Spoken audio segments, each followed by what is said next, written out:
Welcome, viewers, one and all, to the greatest day of fall, where ghouls and hounds walk in your sight, and spooky things are seen all night.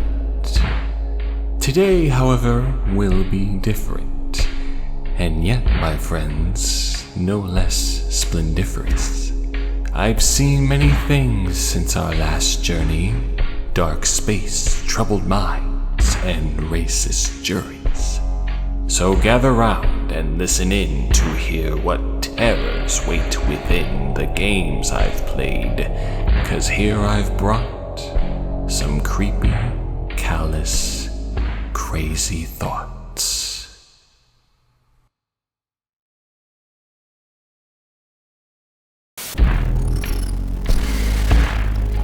Welcome, viewers, one and all. God, it's hot in here.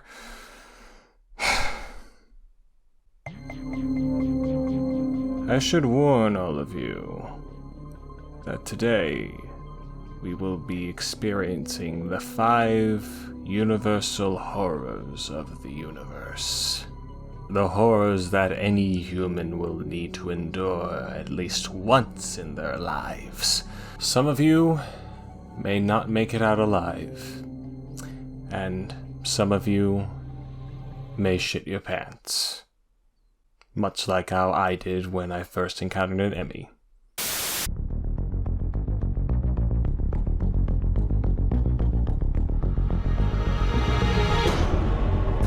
The first of the horrors we will be experiencing today is the horror of the unknown.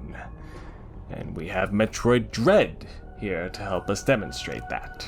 This is the latest entry from the long-running, long-admired, long-infrequent series of explorative action-adventure games from Nintendo Entertainment, of which I am a fan of, but I like to think I come in from an interesting perspective.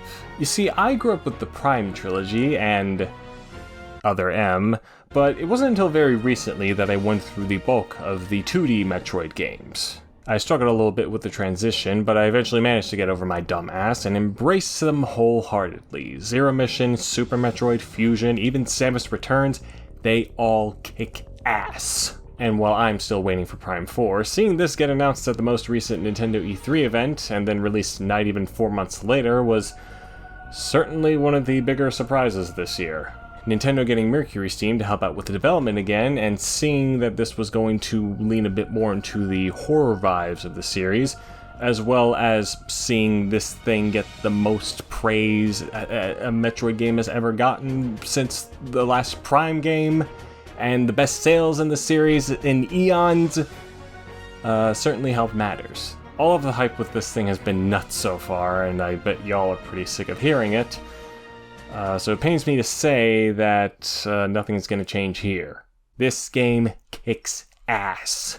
To me, this felt like a big mashup of all of the 2D Metroid games in this series past, especially Samus Returns, because the moveset here is very similar to that game. However, they've designed the environments in the vein of the more open areas of Super Metroid or Zero Mission, and while progression between items and major encounters is a bit more straightforward than I would have liked, with a world as massive as this one is, that was certainly beneficial in the long run. And you can tell that Mercury Steam spent the last 4 years polishing the fuck out of this moveset, because, my god, it is so smooth and fluid and fast. I love the feel of this game's controls and moves, and it's just so much fun to play.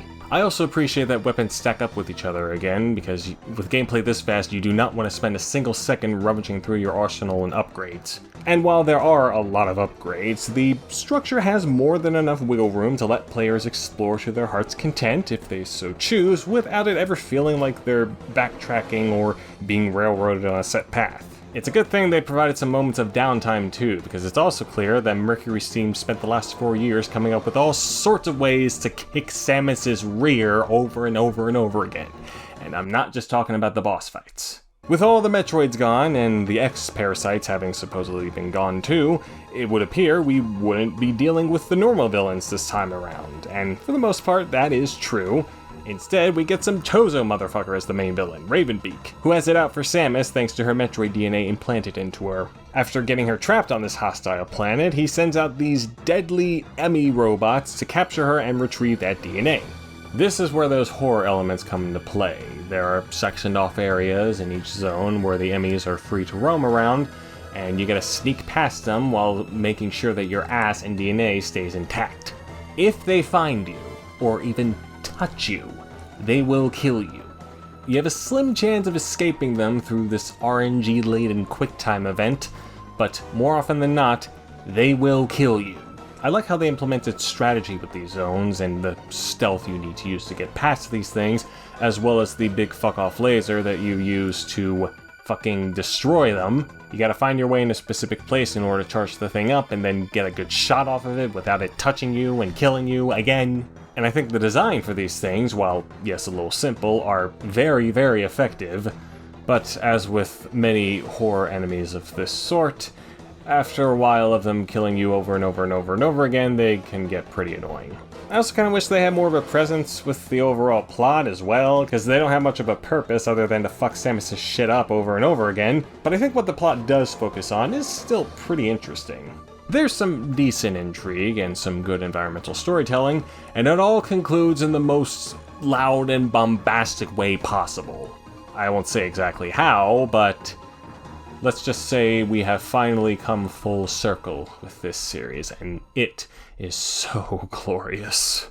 I know some people were wanting Samus to show off a bit more emotion considering the events of this plot, but I don't think even Sakamoto trusted himself to do much more than just have her pull off a few expressions during cutscenes, and that is completely fine by me. Sadly, the plot overall is just kind of sporadic throughout the game, and it lacks the supplemental information that would flesh out the characters and the environment and the world in the same way that the Prime games do, which is why I prefer them in this regard. Oh yeah, speaking of Prime, for as much as I adore this game, I can certainly say it's my favorite 2D Metroid game, yes I am putting it above Zero Mission, it doesn't quite reach the heights of Prime for me. Not that that's an easy task, because that thing is my favorite game of all time, but that's a whole nother matter entirely. I just found the first-person perspective in that game and the tighter direction, as well as the stuff I mentioned earlier, to be just a smidge more engaging overall. That said, with how popular Dread has been for the last month, and how it seems a lot of people are either replaying or just going back through all the Metroid games that they haven't played, I'm certainly interested to see newer reactions towards the Prime games. That rumored HD re-release of the trilogy could do even more numbers if it were to come out. Or, you know, exist. But I'm still waiting for Prime 4 to wow me even more than Dread does, whenever more details about that thing comes out. Personally, Nintendo would have to be fucking stupid to not do that, and they've been doing a lot of stupid shit recently, so I wouldn't put it past them. Thank you for providing us with this, though. I will continue to support my favorite game company, because they never do anything wrong. Oh, you guys are complaining that the N64 Online doesn't run that well, and the emulator is complete garbage. Well, at least it's doing something. Did you ever consider that? Did you maybe ever consider that you didn't give them enough money for it, for a better working version that they're hiding behind the scenes? You've made poor Daddy Nintendo cry with your poor criticism. Fuck off.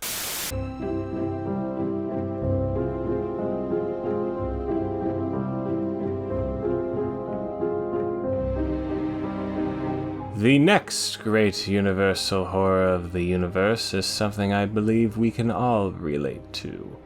The horror of reliving your worst memories by way of a time loop. There's been a strange occurrence with games this year where several of them have their central mechanics revolve around time loops. I mean, it's not like it's a new concept for games, but God, with how many of them are out this year, it's just so weird. It's like the mid-2000s again with all those Western games that just came out with no discernible pattern whatsoever. One of the most curious games to do this, though, would have to be 12 Minutes, a top-down point-and-click adventure game from Annapurna Interactive and Luis Antonio. I had no idea who this dude was until I looked him up, but he's been around the block, having worked as an artist for Rockstar Games of all people, as well as Ubisoft.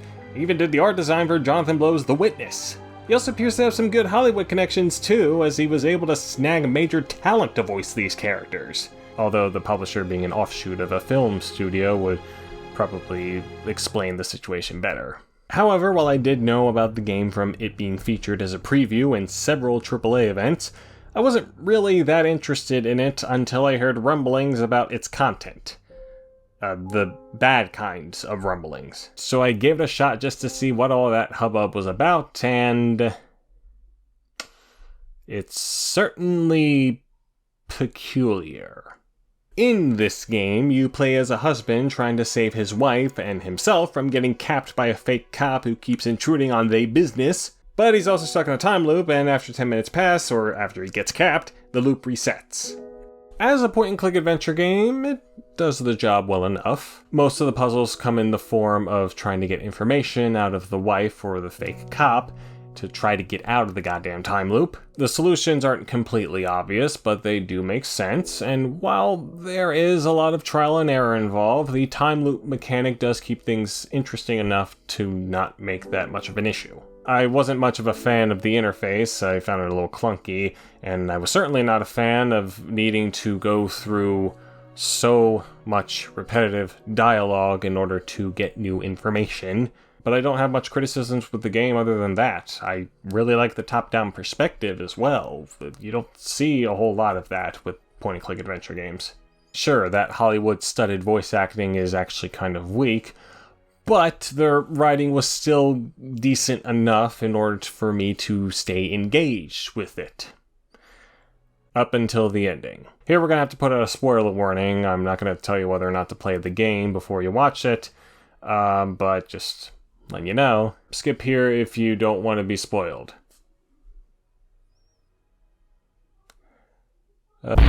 There's a whole bunch of malarkey that happens in the story, but as it turns out, a good chunk of it doesn't matter, because it was all an imaginary scenario made up by the protagonist while he was being confronted by his father about them falling in love with their half-sister.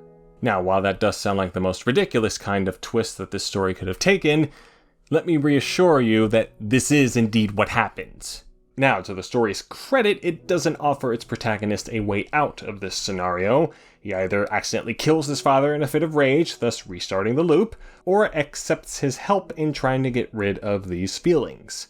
That said, even a schmuck like me knows that if you're going to try to make a story like this work, adding incest to the equation is probably not the way to go. I wasn't really angry at this twist, though, just really confused. It reminded me of a movie from a while back that did a similar thing and went just about as well. Guess which one, and your comment will get a like from moi. Despite that, I can't really lie and say that I'm not interested to see what this guy is going to be doing next, considering that the story was still pretty good up until all that shit happened. I'm just hoping the next twists he comes up with aren't as asinine.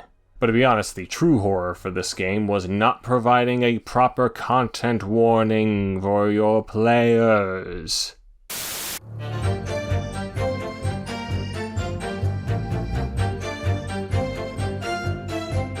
The following horror may be a bit less common than the other two, but is no less terrifying. It is known as the horror of getting your dumb Japanese ass accused of murder and then getting shipped off overseas to become British, but everyone still hates you because you're Japanese.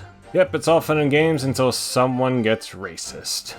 That's why I can't go to the annual Witches Brew anymore. Thank you so much for that, Martha. Your comments on those weird neighbors you have certainly made for a good icebreaker. Anyway, I like Ace Attorney.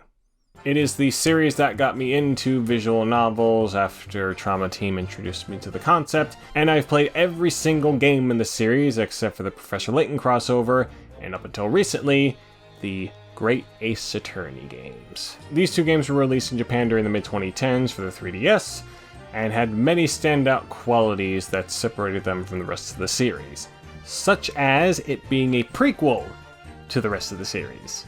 a prequel starring Mr. Phoenix Wright's ancestor, Ryunosuke Naruhodo, set at the turn of the 20th century in real-world Japan and real-world Britain, not United Empire of America or wherever the hell Spirit of Justice went. So thank you for confusing us even further, Capcom. Jabs at shaky continuity side, I very much did want to play this, mostly because they got Shu Takumi back to write the thing, but I would have had to go to the even shakier fan translated route since Capcom didn't localize it here. Until now. Capcom just up and dropped this one on us by localizing both games for consoles and PC this past summer and titling it The Great Ace Attorney Chronicles. Alongside Dread, the Famicom Detective Club remakes getting localized, and AI The Somnium Files 2, this was one of the biggest surprises for me this year. Sadly, I was still in the middle of Skyward Sword HD when I picked up my copy, and then took my sweet time getting through all 60 hours of it since then. But now having completed this beast, I am ready to dispel my critiques and thoughts in an evident and timely manner.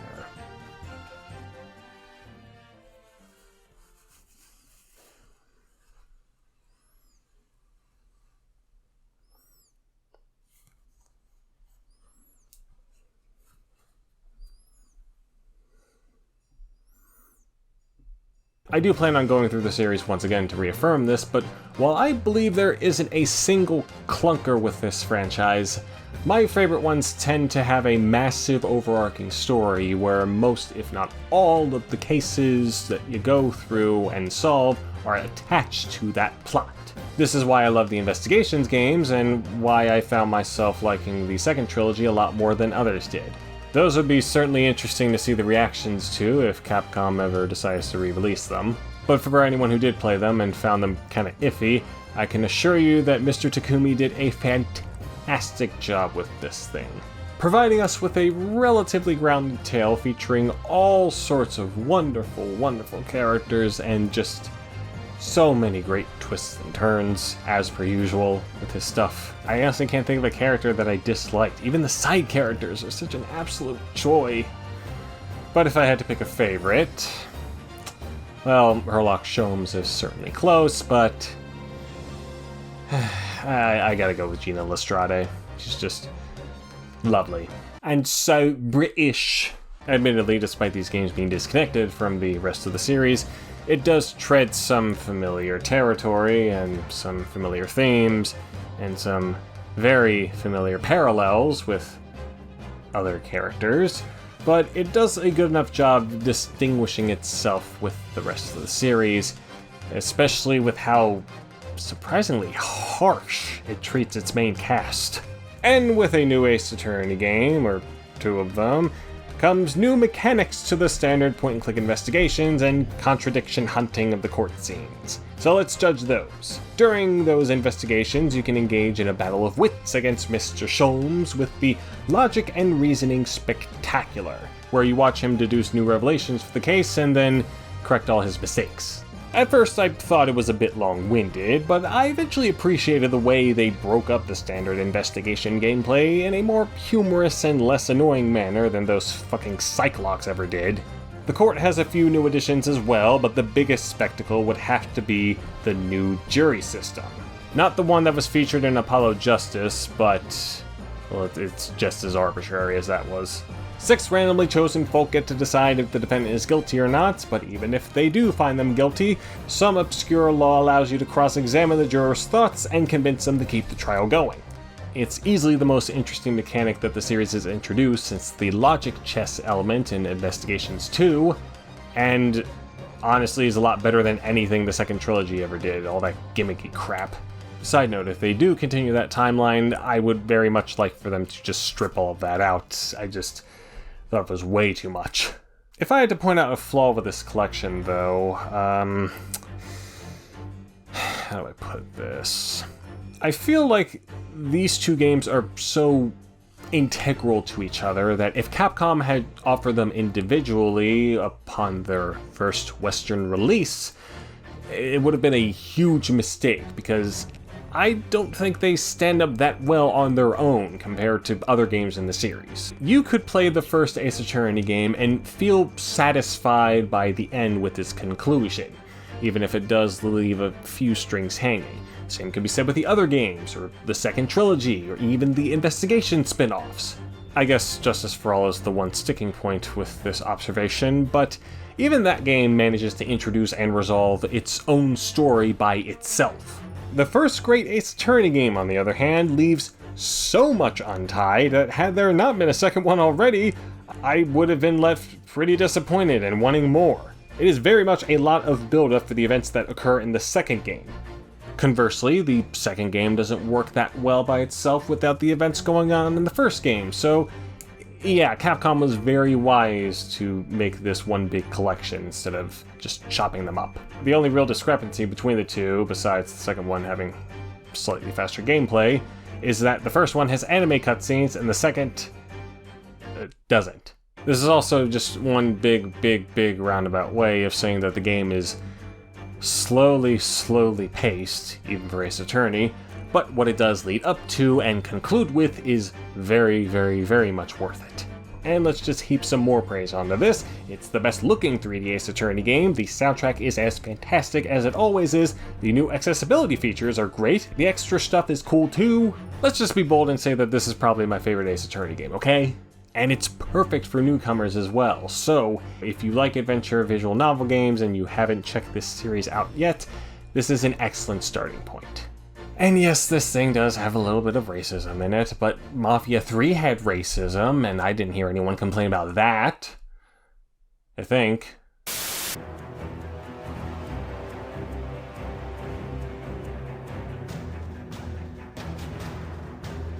Now we come to another relatable horror that all those TikTok and Cameo users can certainly relate to.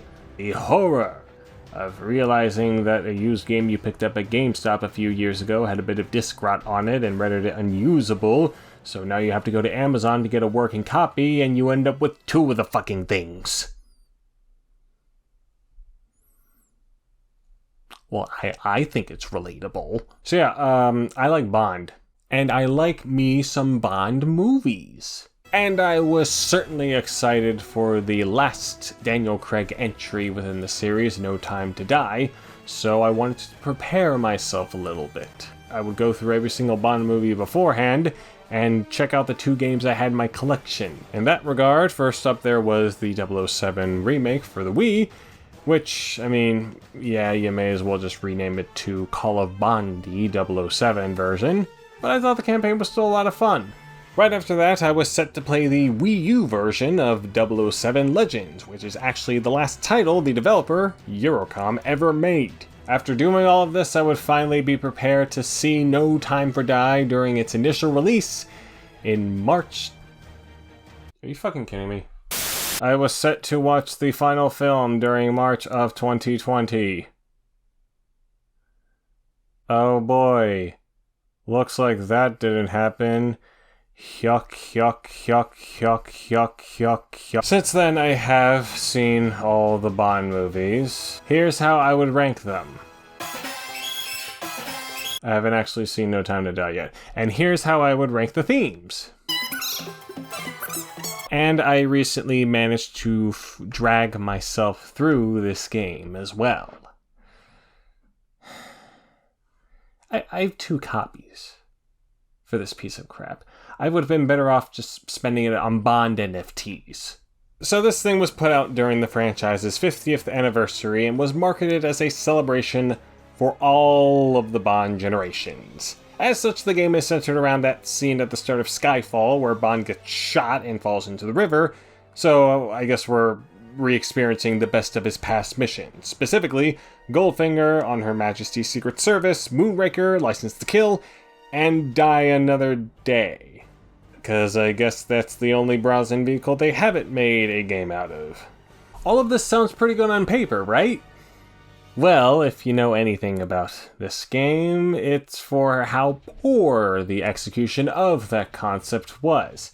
And I certainly concur with that consensus. This thing fucking sucks. Even if you ignore the fact that these use the Daniel Craig likeness rather than the actors from the actual films, the recreations are like the Spark Notes versions of these films.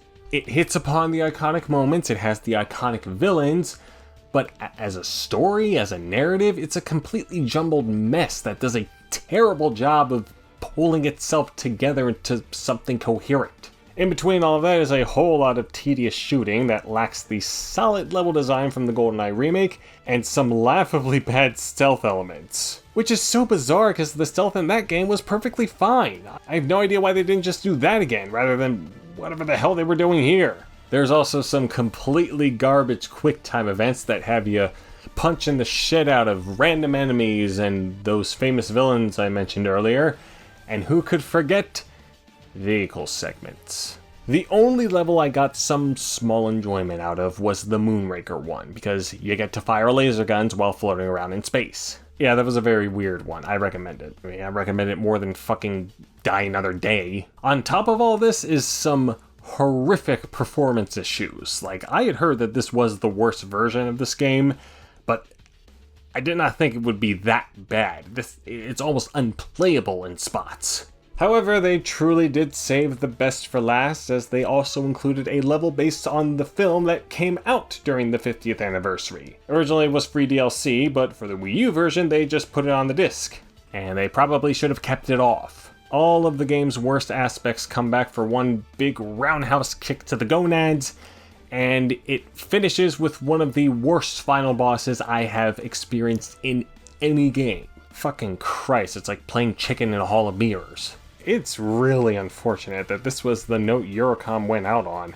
A long stint in the industry producing games such as 40 Winks, Sphinx and the Cursed Mummy, and a bunch of licensed shit no one cares about, ending with this. It's also unfortunate that, according to Larry Bundy Jr., this is one of the rarest Wii U games you can find. And I have 2 copies to remind you. For you see, there is such a difference between rarity and demand. Maybe I should do y'all's a favor and just buy up the rest of the copies and then throw them all in a huge pit.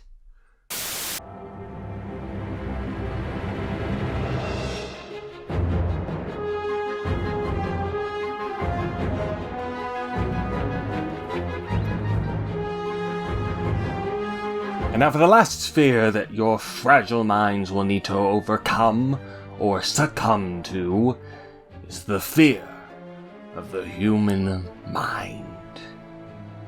Or, more accurately, the fear of the Muppet-looking people that have psychic powers and are supposed to be human. Mind. Psychonauts 2, the long-awaited, long-clamored-for, long-crowdfunded follow-up to Double Fine's cult platforming classic, Psychonauts. Like a fair amount of folks, I played the first game on Steam, and I enjoyed the hell out of it and was definitely waiting excitedly for the sequel, to the point where once it finally did come out, after so long, it kinda tempered my excitement a bit. Mostly due to just various other games I've played since then, and my general skepticism towards games that are stuck in development hell for this long.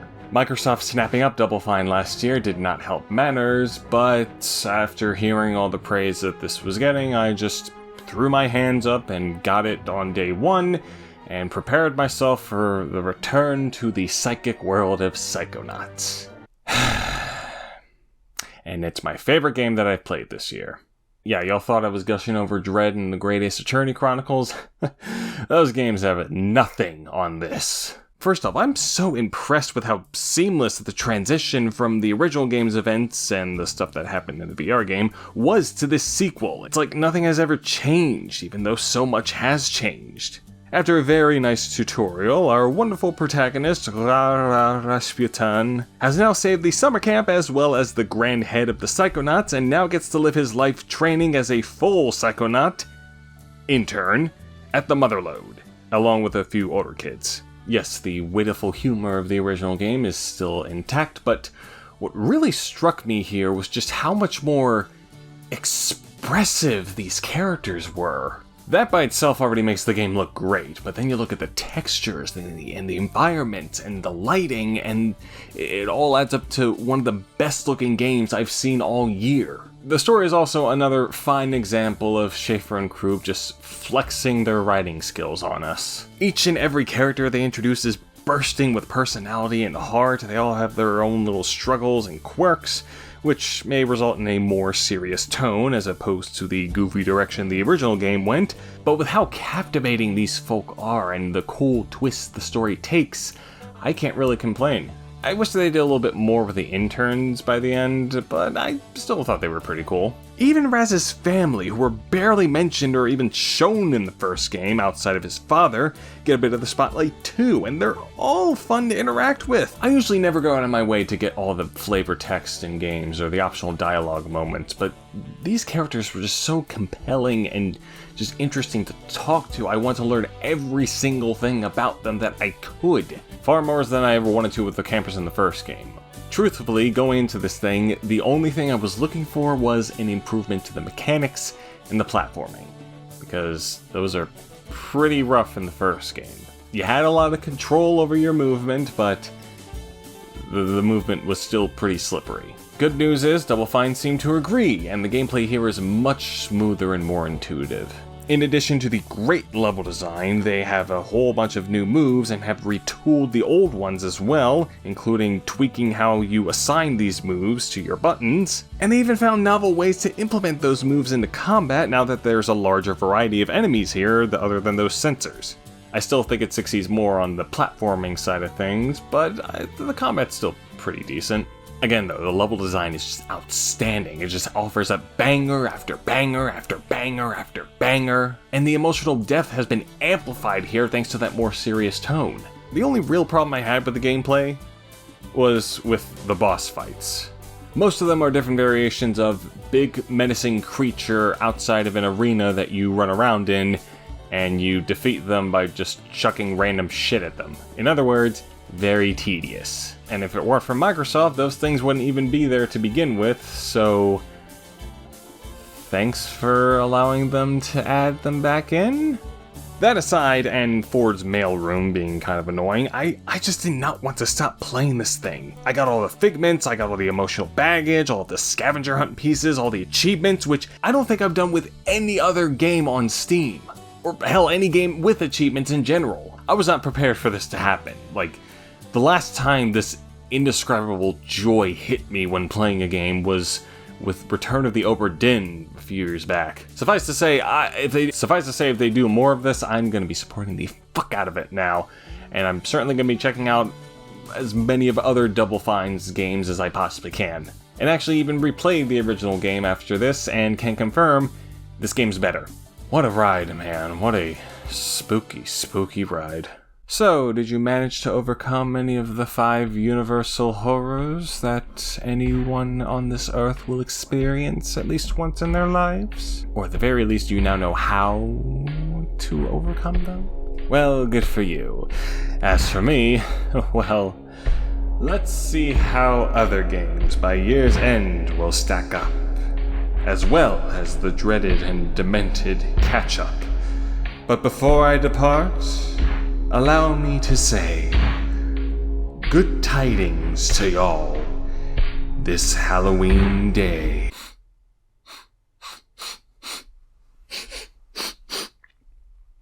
Oh, God.